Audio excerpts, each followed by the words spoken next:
Ok, bon, je profite de descendre vers chez moi pour vous parler de l'association fibromyalgie.fr, avec un S, fibromyalgie bien sûr, que vous connaissez et dont je suis le président.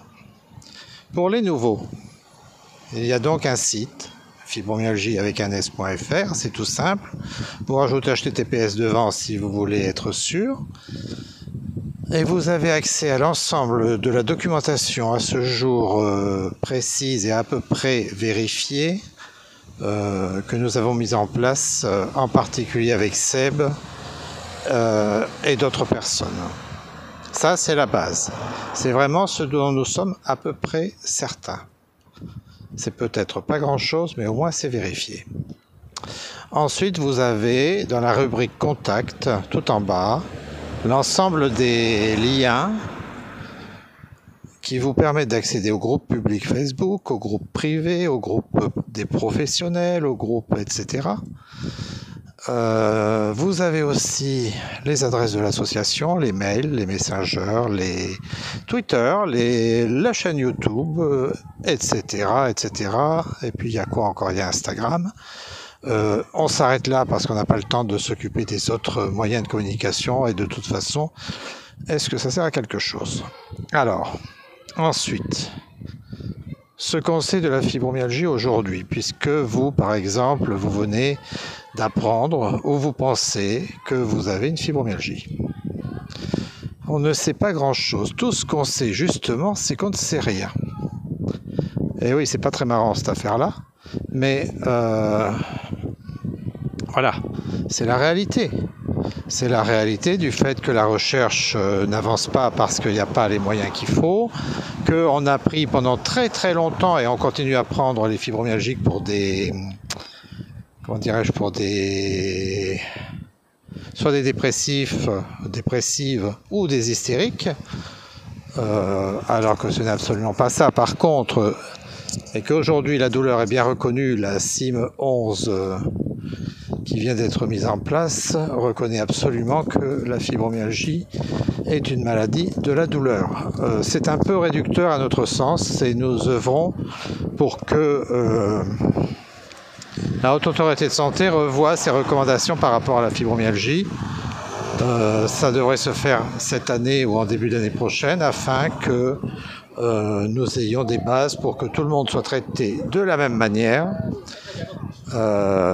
que ça soit dans n'importe quel département, mais encore dans n'importe quel MDPH pour éventuellement les aides au handicap ou l'allocation adulte handicapé, mais aussi au niveau de la sécurité sociale et du médecin contrôle, puisque aujourd'hui la fibromyalgie n'est quasiment pas reconnue en ALD alors qu'elle peut très bien l'être. La limite étant au niveau du panier moyen de soins qui implique obligatoirement des médicaments, alors qu'on sait très bien que les médicaments ne servent quasiment pas à grand chose dans le cadre de la fibromyalgie, sinon à améliorer un tout petit peu votre bien-être ou votre état en supportant mieux les douleurs. Donc là c'est pareil, nous avons mis en route avec les associations partenaires une nouvelle demande à la Haute Autorité de Santé pour que les médicaments soient revus. Et nous œuvrons en règle générale pour que la fibromyalgie soit reconnue en ALD.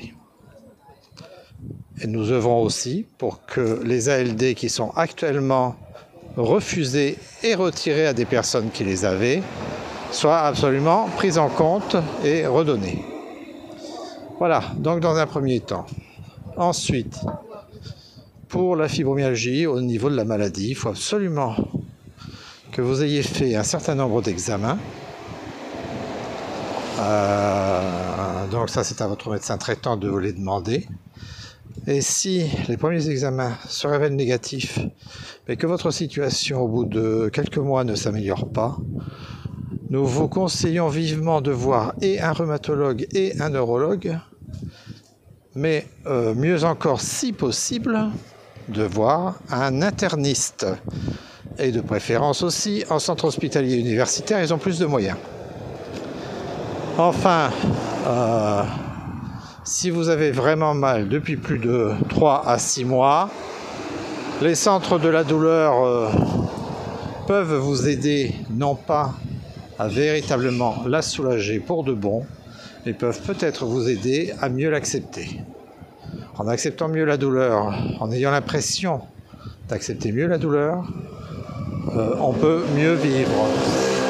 Et si on peut mieux vivre, eh ben, on peut mieux dormir peut-être. Et si on peut mieux dormir, eh ben, on a un peu moins mal. Et si on a un peu moins mal, on peut mieux vivre et on peut mieux dormir et on a un peu moins mal, etc.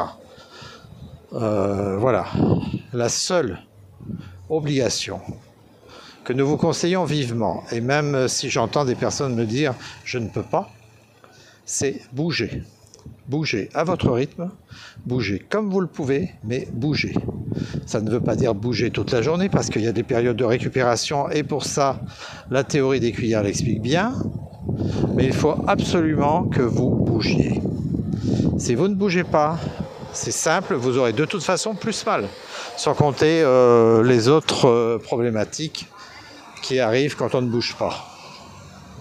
Voilà. Bon, ça c'est un petit résumé des bases principales. Ça faisait longtemps que je voulais les faire, je n'avais pas encore eu l'occasion. Donc voilà, elles sont faites. Sur ces bonnes paroles, bonne soirée, à bientôt.